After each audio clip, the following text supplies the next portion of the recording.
We hope you had a safe travel. If you traveled from outside of Cape Town, and that you've had some good rest to prepare for what we have prepared for you. It's an exciting program that we have prepared, and the weather is playing along with us, so we're very grateful for that. I'm not going to take any more time. I'm going to welcome to the podium our registrar, who will take us through important UCT policies.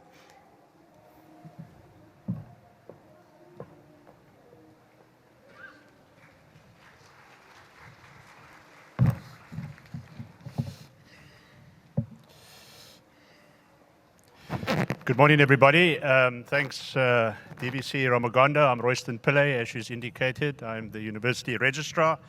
I extend a very, very warm welcome to all of you, parents from the Western Cape, parents from outside of the Western Cape, and some even from beyond the borders of South Africa. Also extend a warm welcome to those who are joining this event through the live stream facility that is running at the moment. So thank you for joining us. So we, of course, are very pleased that 2023, that this year is underway, and that we recognize, most certainly recognize, the very real challenges that your child, your children, and you would have had over the last few years, given the COVID scourge that affected society and affected the world, for that matter. It's been a very, very hard period, and of course we know that your child or children would have had important times in their, or a big part of their school career, impacted by lockdown and having to get through not only grade 12, but the preceding years under very, very challenging conditions. So it's very, very good that at this particular point in time, we've reached this, and you have reached this, and your children have reached this particular very important landmark. So your child would be one of just over 4,000 new undergraduate students at UCT this year. We work on the basis of accepting around or just over 4,000 new undergraduate students. And I think that number is important for a few reasons, one of which is to put into the context that in the country there were just over 920,000 matriculants who wrote the matric exam in 2022. And again, from a national point of view, about 163,000 places at one of the 26 South African universities in the country, and a number of TVET colleges as well. So your child or your children, for the purposes of being one of the 4,000 who is going to be starting an education career, higher education career at UCT, you're in a very, very important cohort of students, not only for UCT, but also in the country. UCT is a special place.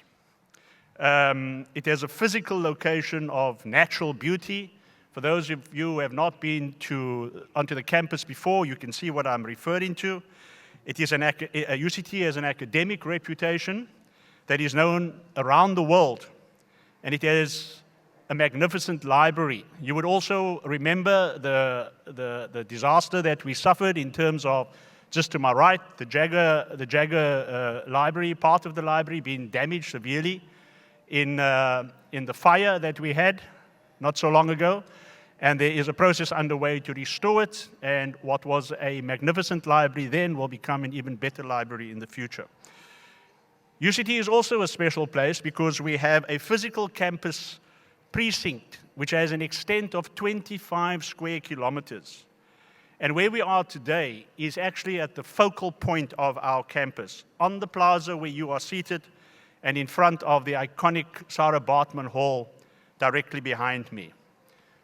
The University of Cape Town is South Africa's oldest university, having started in 1829 as a school for boys. Now, we've come a long, long way since then, because today women make up 52% of the UCT student body. That's a significant percentage given the history. Thank you. We are a medium-sized university by South African standards of just under 29,000 students. And we have in total, including leased accommodation, just under 8,000 beds in our residence system. In addition to this main campus where we are present today, there are satellite campus in Observatory where we have our, again, world-renowned health sciences faculty. In Gardens in the city where we have our School of Fine Art and School of Drama. At the Waterfront where we have our business school. And where we also, as a university, which we're very proud of, we have a solutions space hub in the Philippi village, which is at the epicenter of one of Cape Town's townships. So our reach goes beyond the immediate leafy surrounds. The UCT shuttle buses, they travel in the region of 1 million kilometers per year, transporting our students and our staff from one point to the other, and this is a fit-for-purpose scale given what we need in terms of providing effective, efficient, and timely transport for members of our community. It would therefore not be inappropriate to think about UCT as a not-so-small town, given the scale of the university's operations. Now, of course, the university is governed through a range of policies and through a range of committees. The university, in fact, like almost all universities, run on the basis of committee systems. The Vice-Chancellor and a team are responsible for running the university, and the students, through their leadership structures, participate as full members in the decision-making processes, right up to the most senior governance body of this university, which is the University Council, on which the student reps have 3 seats.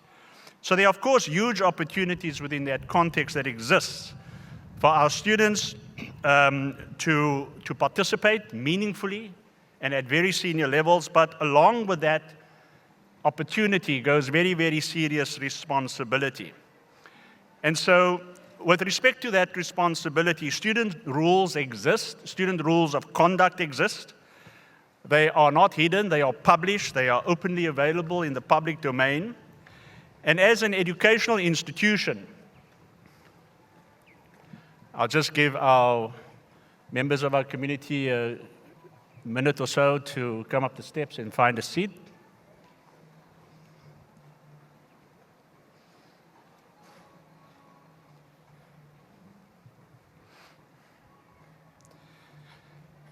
Thank you. So student rules do exist. Rules of conduct exist. They are published. They are available in the public domain. They are on the website. And as an educational institution, it is appropriate that the student rules that exist at this university, that are approved by the governance structures, are informed by the values of the institution. And these values, amongst others, being the values of fairness, the values of truth, and the values of respect. We do, of course, know, because of the kinds of questions that parents ask, that there are some common issues that are uppermost in your minds at this particular time in particular. You ask about initiation practices at the university. You ask questions like, can I, as a parent, get an academic progress report for my child? And what can I do to best support my child during the course of his, her, or their term at the university? Now, as far as initiation is concerned, this university is very proud of the fact that we act in instances of initiation and against perpetrators. We haven't had any serious incidences of that nature for a long time, and that's because we believe that we have a culture that values respect and regard for others, but we will act if there is any incidents of treating others in ways that are demeaning. As far as the progress, academic progress reports are concerned, which parents ask about often, I think it's important to recognize that during the application cycle, when your child was in grade 12, the majority at that point would have been minors. In fact, today as we speak, the majority of new students, undergraduate, coming into the university are still minors. But it is definitely the case that by June this year, almost all of them would have reached the age of 18. In other words, they are no longer minors, they are majors. And that's important because the university regards the contract of study as one that exists between the student and the university, not between the university and the parent. And that is because the student is no longer a minor. So request for progress report by yourselves to the academics at the university will probably, in most instances, not be acceded to for reasons that I've just explained, because we regard that information as the student's information. My advice, therefore, under those circumstances is to, at a relatively early stage, to enter into an understanding and an agreement with your child about how they will keep you posted as to how they are doing academically, what successes that they are achieving, and what concerns that they might have, and what hurdles they might have to negotiate as they go through this year. In terms of how you can support your child, our advice is to encourage her, him, them, at a very early stage rather, to seek help. Students do not often want to ask for help. We know that. That is our experience, and you've probably experienced that as parents as well. But early warning and early intervention are critical for purposes of academic success. And this, seeking early help, could take the form of speaking to a warden in a residence, if your child is staying in a residence, seeking advice from a curriculum advisor in a faculty, the professional staff in the Department of Student Affairs, including health and counseling services, and the services of our international office. These services are available. We're informing you about this, and we're encouraging you to encourage your loved ones, your children, to access these services. The pace of the academic year is nothing like at school. It is fast. This academic year will start sooner than was the case last year and the year before because of the difficulties around lockdown. But once it starts, and the pace is quite intense. They often stumble. Students will stumble at one or another stage. Even in their individual case, they might have been a top student at their school. It still happens that students may stumble, but even more reason to seek help as early as possible when that might happen. The academic year at this university is divided into 2 semesters, and in each semester we have 60 teaching days, and that's an indication of what I was referring to earlier on about how compact the year is, starting much later than schools do, and once we get going, the pace is quite intense. But let me tell you a little bit of an anecdote, just to lighten some of the seriousness that I've been expressing, but maybe there's an important message there. So a little anecdote. So 3 university students dodged a university exam because they had not studied, they were not prepared. So they came up with a plan. They got themselves dirty using grease, and then they went to see the lecturer, and they said, "Professor, we are so sorry, we couldn't make the exam. We attended a wedding, and on our way back, the car broke down. Thus, we became dirty, as you can see." The professor understood and gave them 3 days to prepare. And after 3 days, they went to see the professor, and they were very ready to write this exam that they had studied for. The professor then put them in 3 separate classrooms with only 4 questions in that exam paper. Number 1, who got married? 25 marks. Question number 2, where was the reception held? 25 marks. Number 3, where exactly did the car break down? 25 marks. And number 4, what type of car broke down? 25 marks. And the marking scheme, your answers must all be the same. Well, needless to say, those 4 students are still in the exam hall as we speak. Allow me to end by making 2 further important points, which we deem very, very important. UCT must continue to be relevant as a higher education institution in the country and on the continent, and dare I say it, in the world. It has to function in the context of a changing world. It has to recognize that those who study here have not all traveled the same life's path to reach this destination that is the University of Cape Town. And we have to accept that our students will raise issues that may not have been raised before. That, after all, is what education is about. And as a learning institution of repute, we have to recognize this. And in doing so, that will help us to continue to be a relevant institution for you and for your children and for the generations to come. Welcome to the University of Cape Town. Thank you.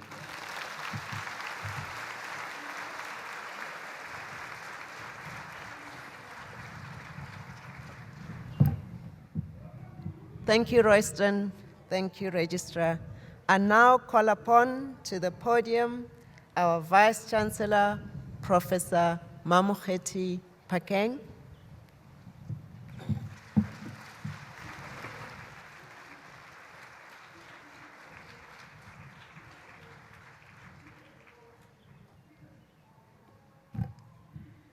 Good morning.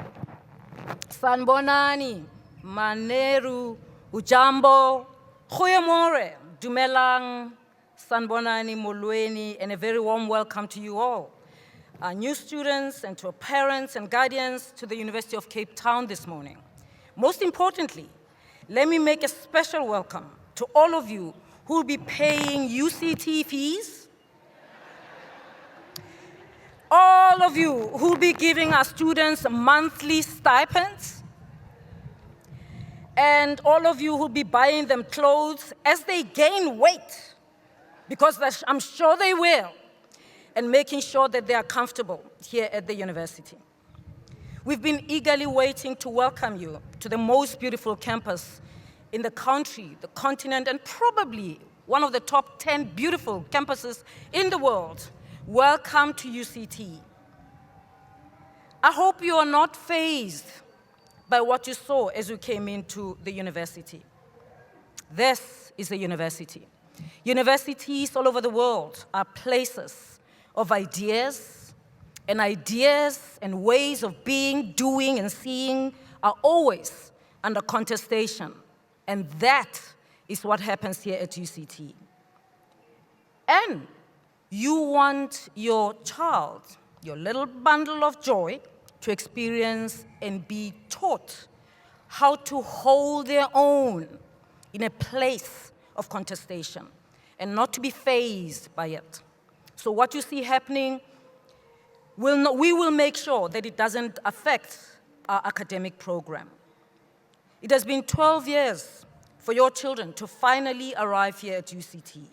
As a parent, I know how many of you have worked hard to ensure that your children get the quality education that paved the way for them to be here at UCT. But you are here now, and we are really pleased that you chose to study, chose for your child, and your children chose to study at UCT. So thank you for sending your child to us. We consider it a great honor that you have entrusted your children's future to UCT. And I want to assure you that any student who comes to UCT is our child too. But we are not the real parents, we are just deputy parents. So we don't give chores, we focus on the academic project. We also focus on making sure that they grow mentally strong, hold their academic confidence in the context of contestation. We had more than 100,000 applications for admission for first years at UCT in 2023, and only 4,000 students, or only 4,000 places to offer. So it is no small achievement just to get accepted at UCT. So I remind your children, as I welcome them in faculties, that we didn't do them a favor by accepting them to UCT. They won a place in tough competition to make it to UCT. And let me be clear, because yesterday I met one of the parents who asked to see me at my place, and they came as a couple to my house. I met with them at 6 o'clock, and they said, so Vice Chancellor, tell us, so when you admit by race, so you will exclude other students by race and include some of them who don't qualify simply because they're black. Well, we don't. We have got entrance requirements, and everyone has got to meet them. If you look on social media, you'll see that black students, as well as white and all kinds of students, complain that they got 5 distinctions and maybe they didn't get a place. It was very competitive this year. So we do not do that. Our big passion is that of UCT sustainable success, We know how important that is for the continent, and we want to build a global university for your children, but also for the future of this continent, because it is in diversity that we become stronger, that our scholarship becomes stronger. So we do not close the place and say, because you are Zimbabwean, you won't be admitted to the university. We want the diversity. It is good for our institution. It is not anti-South African.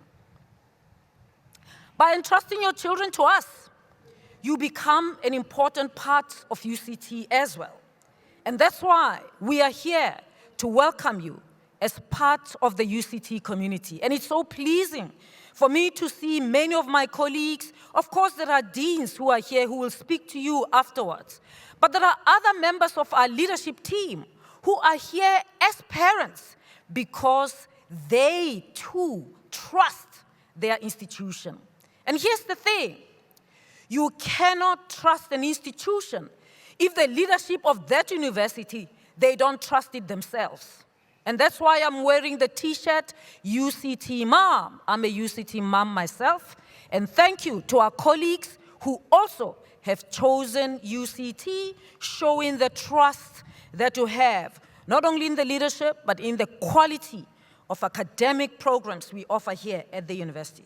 So as a member of the UCT community throughout the year, I'll be emailing you UCT update newsletters to keep you informed about campus life. But before I get into the bulk of my speech, let me talk about one main issue that nobody wants to talk about. You know, those people who know me know that I'm not scared to tread into waters that others are scared of. I want to talk about money. I want to talk about money. Nobody wants to talk about this, even though we will not be able to do anything without money. Now, I want you. I get into these areas that many people, even though they are in leadership, are scared to get into because they are scared to be on Media 24, News 24, or to get many people talking about them. So, let me talk about money. UCT is said to be the most expensive university in the country. That's what our detractors say. Unfortunately, what our detractors don't tell you is why our fees are as they are and what they cover. Now, let's talk a little bit about that. Our fees cover everything that your child needs at UCT. If your child is registered for a module that's going to give them projects as assignments to do, and they need to buy material, that material will be given. We don't want wealthy children, wealthy students to get posh materials whilst children from working class struggle to even buy the materials. The fees cover the free bus service, free Wi-Fi, uncapped, yes. And Mom, I'm sorry, we're not going to close those websites that you don't like. Free, uncapped, which means they can start a business here, searching, doing everything, running. Some students run a business right here with our electricity and our Wi-Fi. They leave the university as millionaires, and we celebrate them. Because they are smart, they make the most of the opportunity. So there's never a time where they'll get to phone you and say, wow, I need money for Wi-Fi. I need money for bus. I need money for that, on that, or projects, or this material. It is given. But why do we do that? We do that because we have a massive transformative purpose that says unleash human potential for a fair and just society. And we try as much as we can to create a fair and just society on campus. It's very difficult, let me tell you. It's very difficult. But what we do, we want to make sure that a child from a working class family who nailed matric, has been working so hard, parents cannot even be here. When they get here, by the way, in this country, at basic education, we've got two parallel streams. one public, one private. So simply put, one for the poor, one for the wealthy. It is the first time when they come to university that children from wealthy backgrounds and poor backgrounds sit side by side, getting the same education. They see it for the first time at UCT. And we want to make sure, we know that there are so many advantages when you're poor. We know that poverty is traumatic. But we want to lessen the trauma once you get here, that once you sit there, you don't feel your poverty every step of the way. We don't want children from poor families to feel that when they are out of Wi-Fi, others are cruising in Wi-Fi. We don't want them to feel that the fact that they don't have medical aid, they can have medical support. We don't want them to feel that simply because their parents are not educated, they haven't been taken to an educational psychologist, and therefore they haven't been diagnosed of ADHD and anxiety, and therefore they are not getting the privileges of children from upper and middle class families who have been able to afford to take their children to those educational psychologists who are diagnosed, and therefore we take care of them. We want to make sure that working class children are taken care of in the same way. So our fees are expensive, as they say, because we want to create a fair and just society right here on campus so that no one is left behind. But as much as we try, many of our students and our parents are not happy. But I'll get to what we do with working class children who can pay. But let me tell you why the unhappiness comes from, one area where it comes from. Unfortunately, there is a growing culture of non-payment in our country that threatens the sustainability of our universities. Everybody wants to get everything for free. And here's the thing, there's nothing for free. If you get it for free, know that someone is paying for it. It may look free to you. Nothing is for free. Someone pays for it. So don't call it free. In fact, thank the people who are making you get it for free. So, there's no way that we as a university can be able to offer free education. Because when we sit here, our first worry is when you sitting here going into the toilets here, you get toilet paper. But it is not free. And you know a university is going down the drain. When you walk into their toilet, not in the management building, and there's no toilet paper. And there are many universities like that in this country. And unfortunately, they are crippled by us parents who don't want to pay even when we can afford it, who don't want to pay even when we can stretch ourselves a little bit, who don't want to pay it because we want to drive that Mercedes-Benz new C-Class that looks so cool. And we want to compete with the Joneses. I want to ask you parents, please join us in paying your fees. Join us in paying your fees. Let me tell you, I know it's not easy. It is not easy. But it is the investment that you have to make for your child. Many parents pay fees, expensive fees at basic education. They take their children to private schools. They're happy to take a loan. And they think simply because a child got a distinction, 2, 3, 4, 5, 6, then they must get it for free. Well, it is not free.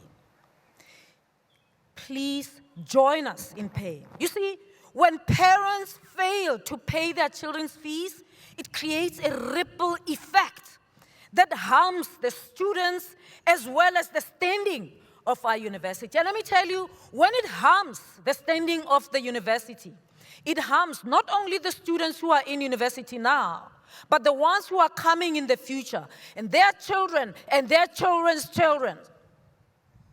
Our dream of creating an institution that can serve our country and our continent will be lost if you do not pay.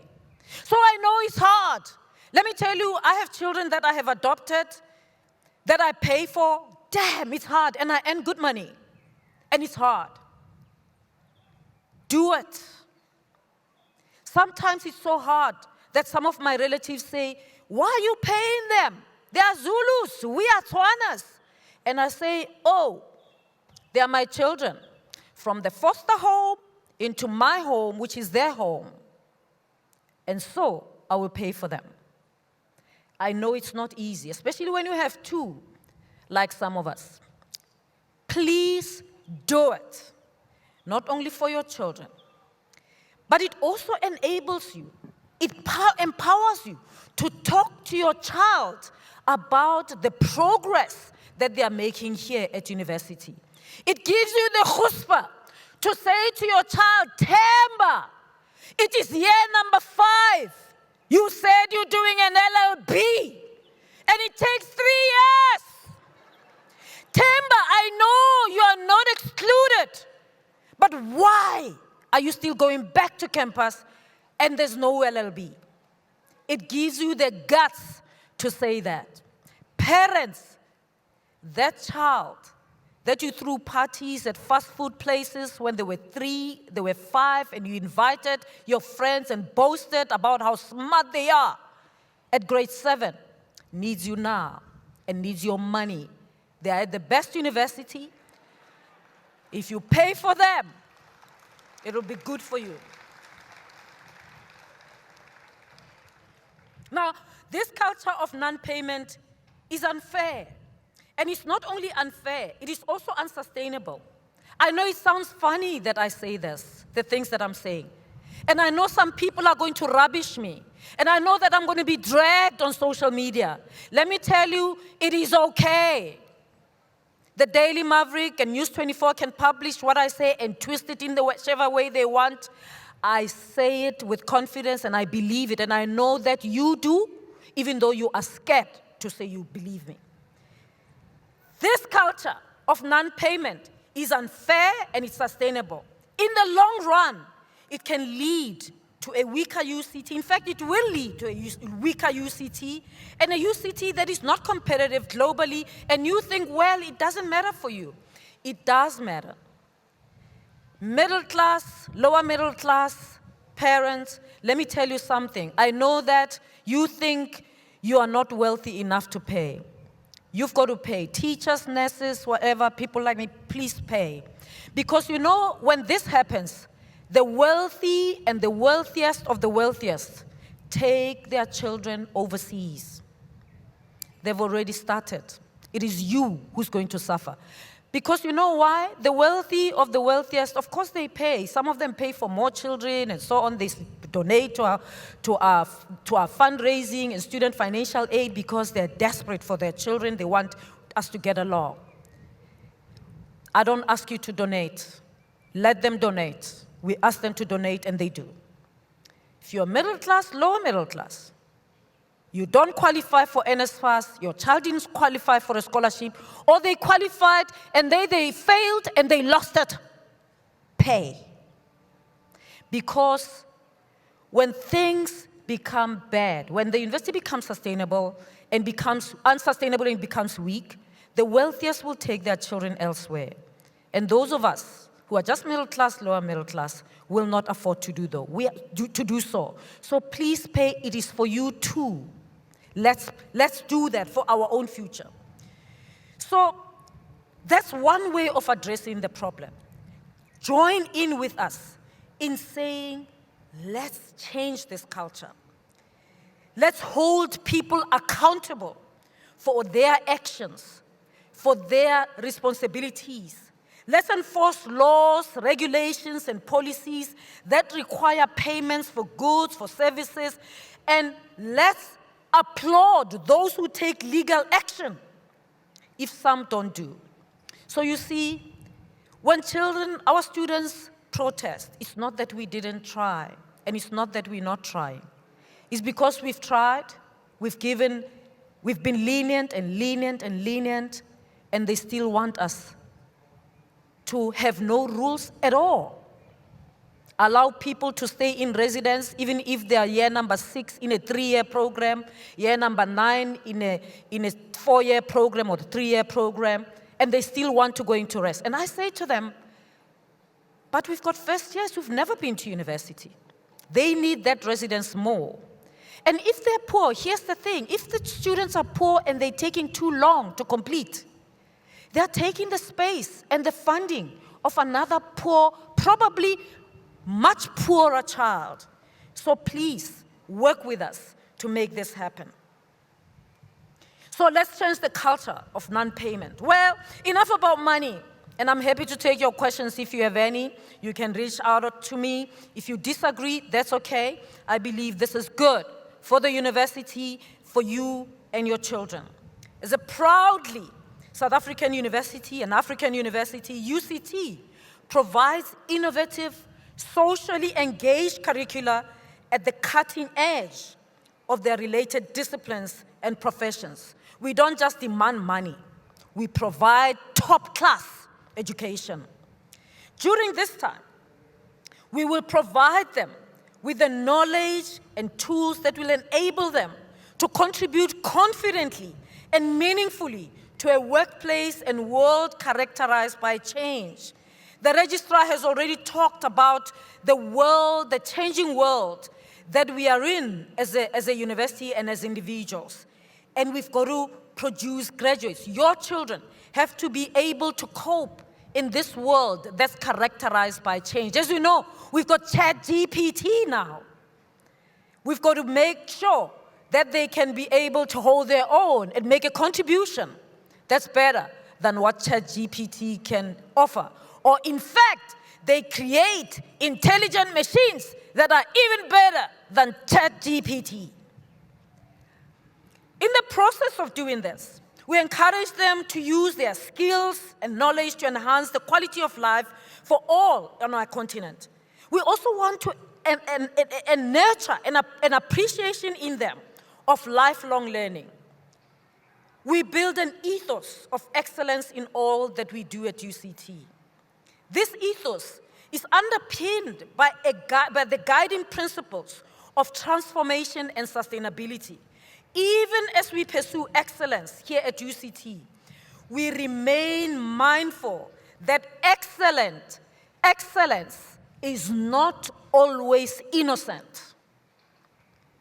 We are fully aware that used without discernment, claims and the sole pursuit of excellence can marginalize others. So we pursue excellence with that consciousness of its complexity. And we make our children, our students aware of their complexity. That simply because they are excellent, they shouldn't use it to marginalize, to exclude, to silence, and they should call out situations on our university and in our lecture halls. If anyone uses excellence to marginalize, to silence others in the context, because we're not all the same, and we are here because we are excellent. But we rise to our excellence in different ways. Here at UCT, we know that excellence doesn't just happen on its own. It requires nurturing an enabling environment to ensure that it shows up in all its diversity. And that's why we want to create a nurturing environment, an enabling environment for everyone, irrespective of their socio-economic class. We want them to be excellent too, because in this country and this continent, we need excellence in all its diversity. Some of us are tired of excellence showing up the same way it's called. Every time excellence is called, often in many spaces that haven't understood transformation, it shows up as white and male. And when a black woman like myself shows up, people go, does she have a PhD? Is she a scientist? Because already they don't see it as excellence. And then it's only when they check, they realize, in fact, she is the one who's got a PhD. It's the men who don't. And she's the rated scientist. And the men don't. And then that time they keep quiet. We don't want that. We want excellence to rise in all its diversity. At UCT, we believe in transformation and sustainability.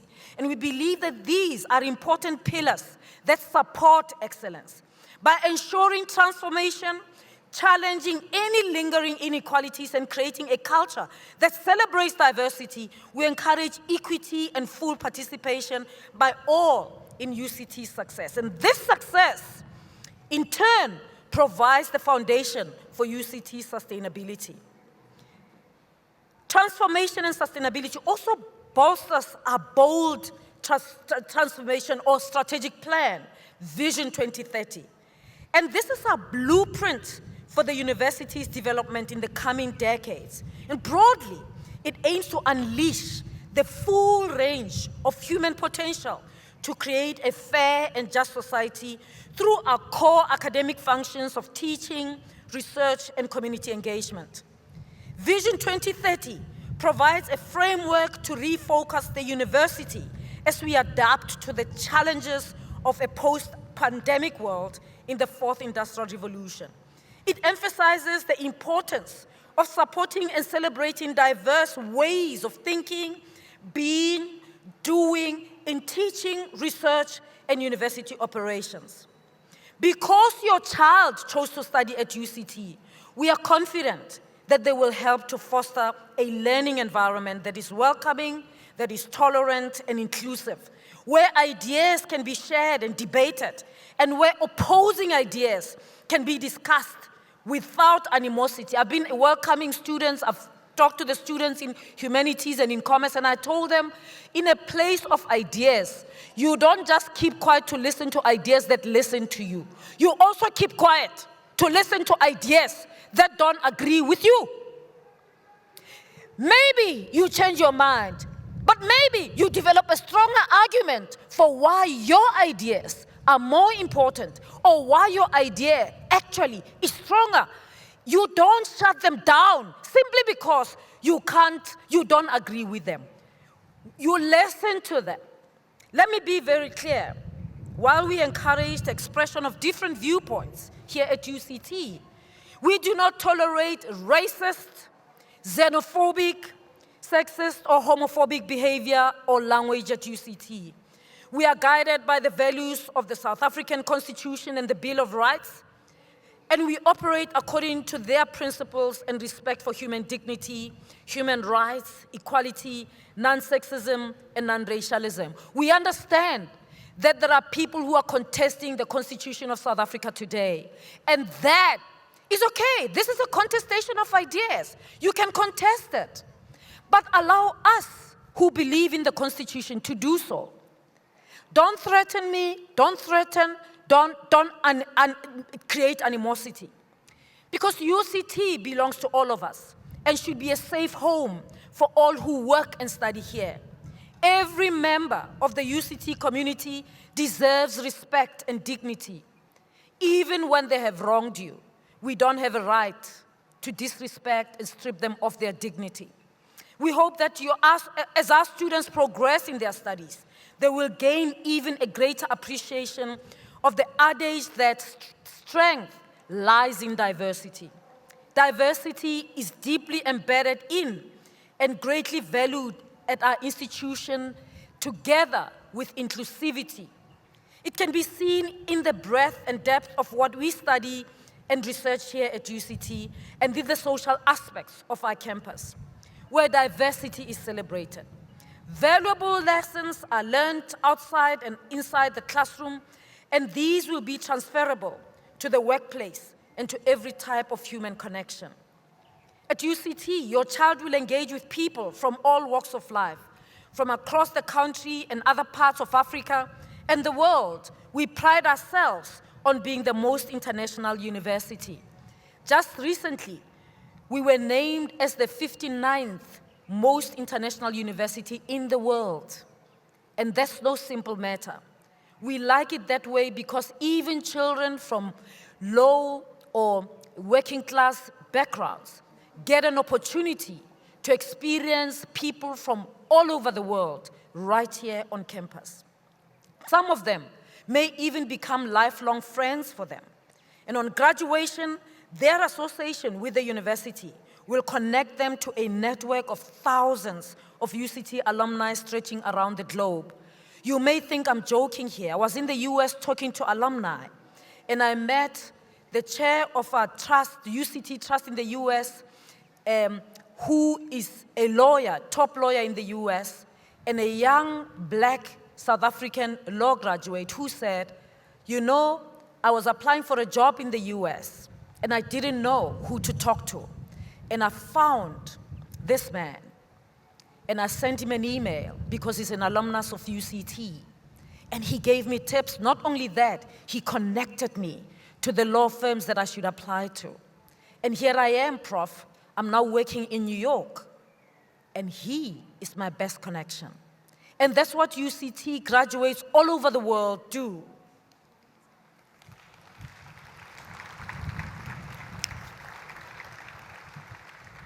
Our Vision 2030 commits the university to providing holistic, innovative, and future-oriented education, and to conducting research that addresses the continent's most pressing problems while it contributes to global knowledge. And this includes our focus on helping to meet the UN Sustainable Development Goals. And one of our goals for teaching and research is to provide a digitally enabled education. And this is not just a response to the disruptive pandemic, but as an institution, we have long encouraged our teaching and learning staff to look at opportunities created by technology and how it enables and enhances your child's learning experience. We also offer state-of-the-art facilities for students to prepare their class projects in digital multimedia format for presentation. So I trust that you and your child look at our university's academic track record and discover that our degrees are internationally recognized. Of course, we collaborate with leading universities from all over the world in research and knowledge-sharing partnerships that not only strengthen our international profile, but also improve the quality of the programs we offer. I won't talk about our rankings because you know that we are the top university on the continent. I want to encourage you to encourage your children to ask questions, but also to encourage you to ask questions if you do not understand why we do what we do and how we do it. We at this university do not believe, at least the current leadership, under my leadership, we do not believe in calling, for example, private security when students protest. We do not believe in calling police on campus when students protest. So I know that every time there's a protest, parents write to me and say, get them arrested, hold them off campus. We do not do that because it is their right to protest. They don't have to agree. It is their right. This is a free country. And I hope that you will understand when we do not do that and we create an environment where they can express what they do not agree with.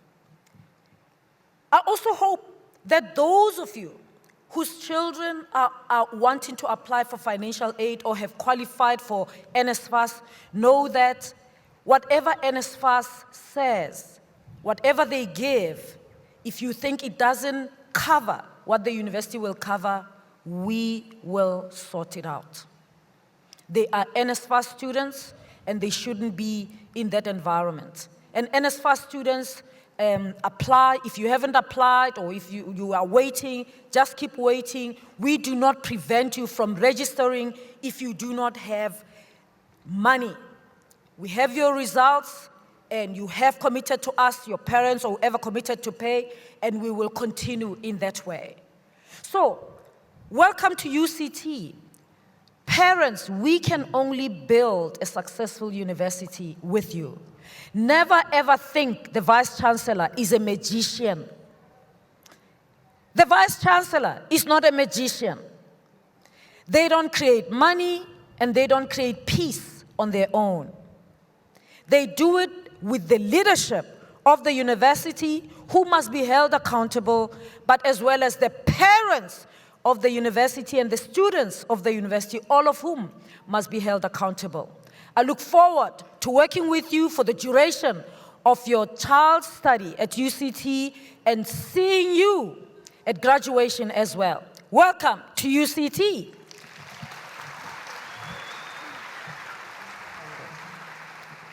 We have come to the end of this program, and again, I want to thank you for your patience since we started slightly late. I want to thank our speakers, and I know that it's a lot of information that was shared with you today. And often you will note that we will say something more than once, and it's because it's that important. So we invite you now to visit the various stalls that are here on Plaza. There's merchandise as well that you can purchase. Just need to indicate that we only have card facilities for payment. We also invite you to the Dean's sessions that start at 11 o'clock. Thank you.